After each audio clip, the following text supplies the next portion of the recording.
from between $100 to 150, and new sets still in sealed boxes are $200 and up. So of course LEPIN looks like a better deal. Also, when you buy those Lego sets used, and for example mine here, it was $125, but it had a couple missing bricks, it came very dusty, so basically it required for you to take it apart, wash it, and then put it back together. Also, it was advertised that it comes with all the manuals, but it came only with one book. And the reason for that is the seller purchased this train on garage sale. So they didn't own it, they just bought it from somebody else and then resell. So he thought this is the only manual for the whole set, and he didn't have the remaining two. So the Lego set came with 3 manuals, 1 book for each of the cars, and LEPIN set came with 1 book for the whole set. And the differences between those two are that Lego usually puts 1 or 2 steps on each of the pages on their books. It's done that to keep the book clean and make sure the pages are not clustered with pictures of parts and other stuff. So for that thing alone, the Lego books are very clean, even though they have more pages or sets come with more books.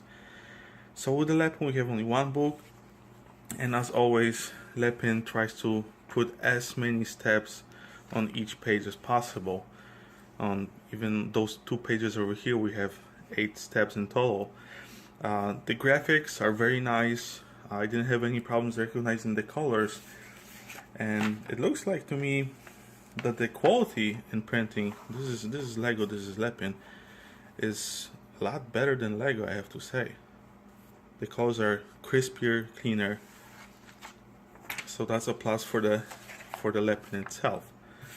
So now let's talk about the minifigs. So just like in the original Lego set, the LEPIN set came with 6 minifigs.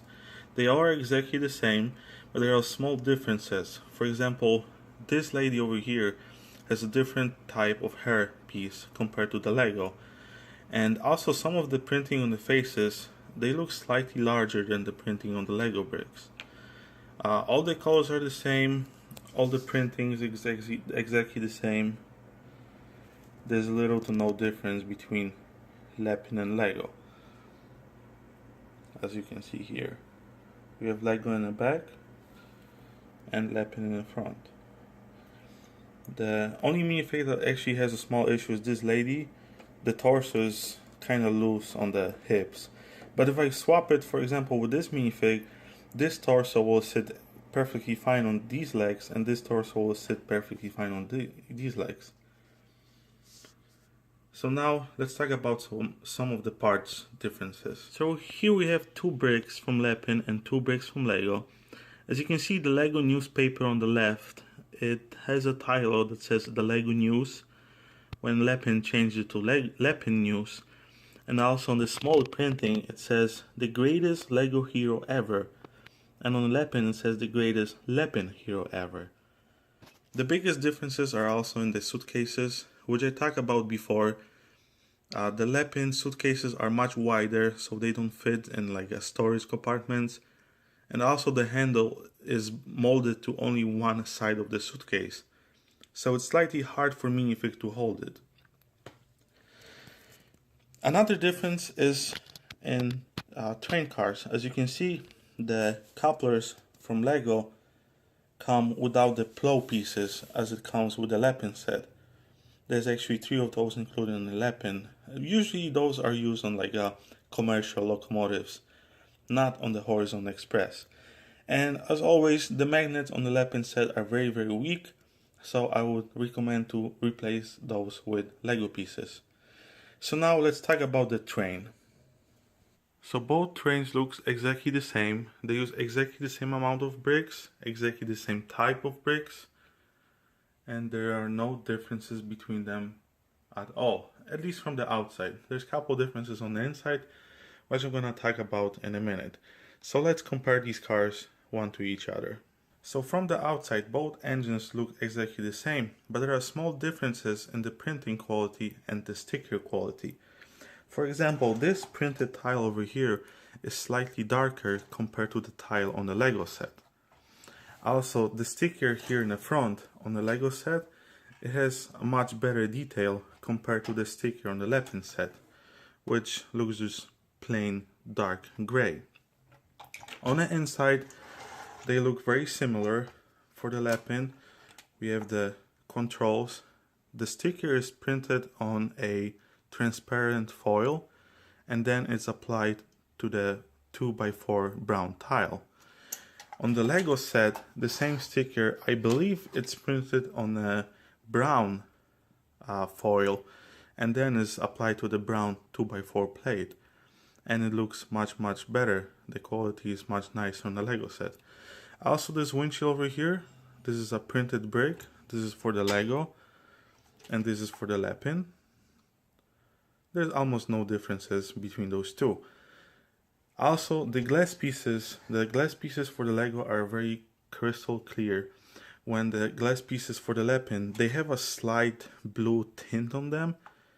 I know I think it's hard to show it on the camera, but up close when you look at it, it's very visible. And it's even more visible on like modular buildings when you put a lot of glass pieces next to each other. Both of these trains can be equipped with power functions. There is room on the inside for both of them, since they are built in exactly the same way.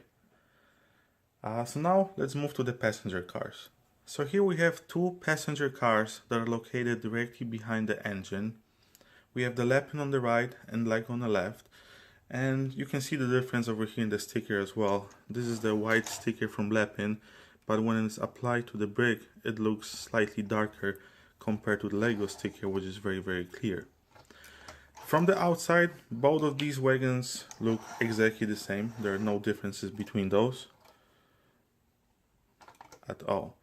And same goes for the inside. But it is slightly harder to remove the roof on the LEPIN piece. You have to hold the windows down to make sure the roof piece will not come off with the windows. It happened to me before. So on the inside we have 3 seats, small storage over here for the newspaper, and toilet over here with the doors that you can slide open or close. And the same goes for the Lego, but with the Lego set it's much easier to remove the roof. You don't have to actually hold the windows. No issues at all. Same arrangement. We have the toilet over here. We can slide the doors. 3 seatings. This is where you put the suitcases in the Lego set, but you cannot do it with the LEPIN because they are too wide.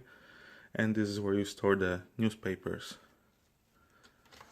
So now let me show you the last passenger car. So this is the last of the passenger cars, and as always, the difference between the sticker, slightly darker on the LEPIN and much nicer on the Lego set.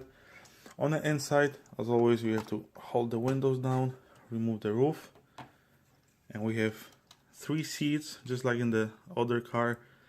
We have a coffee machine here in the center, and a small store with some liquor over here on the left side.